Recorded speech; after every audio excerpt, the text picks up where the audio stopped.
दोस्तों, इस समय संयुक्त राष्ट्र सुरक्षा परिषद में बदलाव को लेकर भारत सबका नेतृत्व कर रहा है। हैरानी की बात तो यह है कि इस वक्त एक साफ लकीर देखी जा सकती है, जिसके एक तरफ वह देश है जो इस संगठन को बचाने के लिए भारत का साथ दे रहे हैं, तो वहीं दूसरी तरफ ऐसे देश है जो अपने इंटरेस्ट के आगे पूरी दुनिया को नजरअंदाज कर रहे हैं। और अब भारत का साथ देने वाले देशों में एक और नया नाम जुड़ चुका है। बड़ी बात तो यह है कि जिस देश ने भारत का साथ देना शुरू किया वह रूस का यूरोप में सबसे खास पार्टनर है। दरअसल दोस्तों, सामने निकल कर आ रही लेटेस्ट रिपोर्ट के अनुसार यूरोप में रूस का सबसे मजबूत पार्टनर देश बेलारूस के विदेश मंत्री ने अब खुलकर ऐलान कर दिया है कि संयुक्त राष्ट्र में सुधार और भारत की स्थायी सदस्यता को वह पूरा समर्थन देते हैं। बेलारूस जैसे देश का भी भारत को समर्थन करना ये बात साफ कर देता है कि दुनिया में अब बहुत ही कम ऐसे देश बचे हैं जो भारत का समर्थन नहीं करते। अगर देखने की कोशिश करें तो सिर्फ चीन और पाकिस्तान ही ऐसे देश है जो संयुक्त राष्ट्र में सुधार के आगे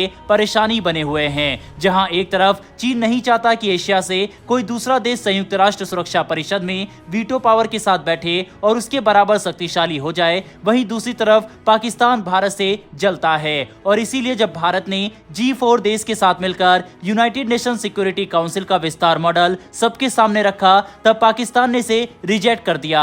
हैरानी की बात तो यह है कि पाकिस्तान के पास इसे रिजेक्ट करने के लिए कोई खास रीजन भी नहीं, इसीलिए वह कुछ भी उल जुलूल बातें बनाकर भारत द्वारा लाए गए इस प्रस्ताव को ठुकरा रहा है। दोस्तों, ये बात भी सच है कि पाकिस्तान ऐसा चीन के प्रभाव में आकर कर रहा है, क्योंकि पाकिस्तान ये बात अच्छे से जानता है कि उसकी इतनी औकात नहीं कि यूनाइटेड नेशन सिक्योरिटी काउंसिल में पाकिस्तान को कोई परमानेंट सीट मिल सके। इसीलिए वह भारत को इस ऊंचाई तक पहुंचने से रोकना चाहता है। हालांकि भारत ने G4 देश यानी कि भारत, जापान, जर्मनी और ब्राजील के साथ मिलकर जो प्रस्ताव रखा है वह रियलिस्टिक है, और अगर इस पर काम किया जाए तो हम यूनाइटेड नेशन का विस्तार सच में कर सकते हैं। भारत ने अपने मॉडल में सजेस्ट किया कि हम यूनाइटेड नेशन में नए स्थायी और अस्थायी सदस्यों को जनरल असेंबली में लोकतांत्रिक तरीके से कंडक्ट किए गए इलेक्शन के माध्यम से चुनेंगे, और 5 अतिरिक्त स्थायी देश समेत 6 अस्थायी देश को सुरक्षा परिषद में शामिल किया जाए। साथ ही वीटो पावर के मामले पर भारत और G4 देश के मॉडल ने लचीलापन दिखाया, ताकि हमेशा की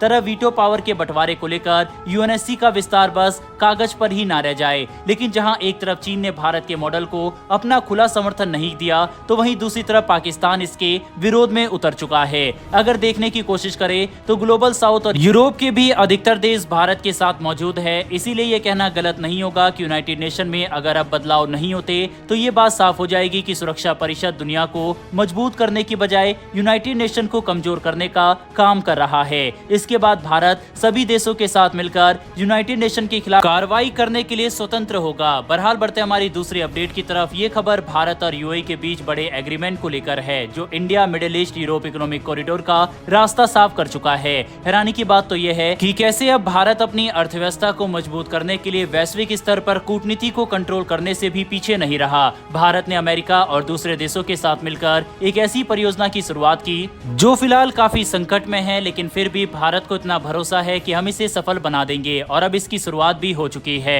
दरअसल दोस्तों, लेटेस्ट अपडेट के अनुसार भारत और यूएई के बीच एक इकोनॉमिक कॉरिडोर को बनाने पर एग्रीमेंट साइन हो चुका है। ऐसा करके दोनों देशों ने साफ कर दिया है कि हम एक दूसरे के साथ इस इकोनॉमिक कॉरिडोर को बनाने के लिए तैयार है, जिसमें भारत से यूएई को समुद्री मार्गों से जोड़ा जाएगा, और फिर यूएई से सऊदी अरब और इजराइल होते हुए कार्गो यूरोप में ग्रीस के माध्यम से पहुंचाया जाएगा। जहां मिडिल ईस्ट में ये पूरा कार्गो रेल रोड के एक विशाल और एडवांस नेटवर्क से हैंडल किया जाएगा, तो वहीं इजराइल और ग्रीस के बंदरगाह इन्हें यूरोप तक पहुंचाने का काम करेंगे।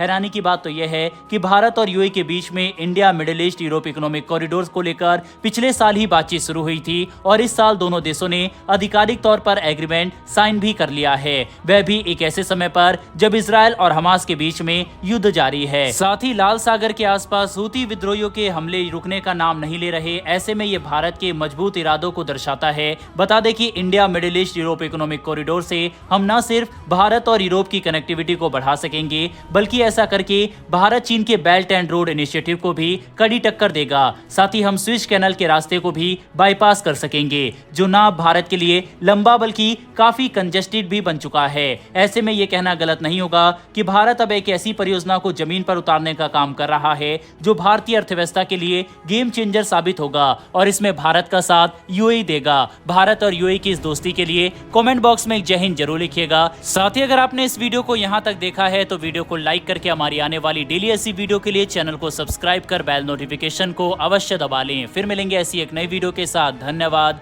जय हिंद।